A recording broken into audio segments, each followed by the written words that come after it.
The world has seen this story before to nuclear-armed rivals, divided by history and a fragile border that glows red on every satellite map. But this time, the stakes feel different. South Asia, home to nearly one-fifth of humanity, is again standing on the edge of a war that could change everything. It began, as it so often does, with a spark in Kashmir. A convoy ambushed, dozens dead, and within hours, both New Delhi and Islamabad trading accusations across press conferences and social media feeds. What followed was a wave of airstrikes, missile tests, and diplomatic breakdowns not seen since the Kargil conflict of 1999. But unlike then, both sides now command advanced drones, cyber capabilities, and hypersonic weapons tools that make war faster, harder to predict, and nearly impossible to contain. For Americans watching this unfold, the crisis might feel distant, but the consequences would not be. The U.S. still relies on stability in the Indo-Pacific for trade routes, semiconductor supply chains, and counterterrorism cooperation.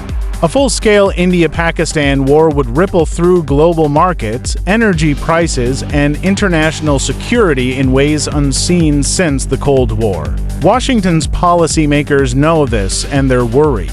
India's leadership insists it can no longer tolerate cross-border terrorism, accusing Pakistan's intelligence networks of supporting militants in Kashmir.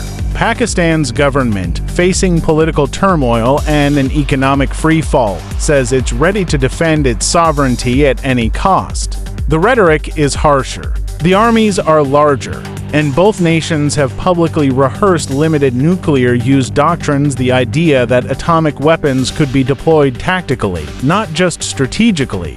That alone has U.S. intelligence agencies on constant alert. Satellite images show troop movements along the line of control, artillery placements, and increased radar jamming activity.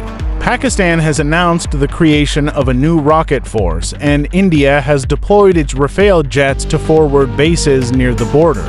Each side claims it's defensive. Neither side is backing down. The fear among analysts is that this next war, if it comes, won't stay local. It could pull in China through its deep ties with Pakistan and draw the U.S. and its allies to support India, transforming a regional conflict into something much larger. In an era already shaped by Ukraine and tensions in the Taiwan Strait, a South Asian war would push the world into an unpredictable new chapter. Diplomats are still talking.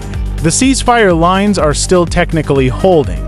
But the air is thick with uncertainty, and the world can almost feel it. The hum of jet engines, the coded chatter of cyber units, the quiet preparations for a war no one truly wants, but everyone seems to be expecting.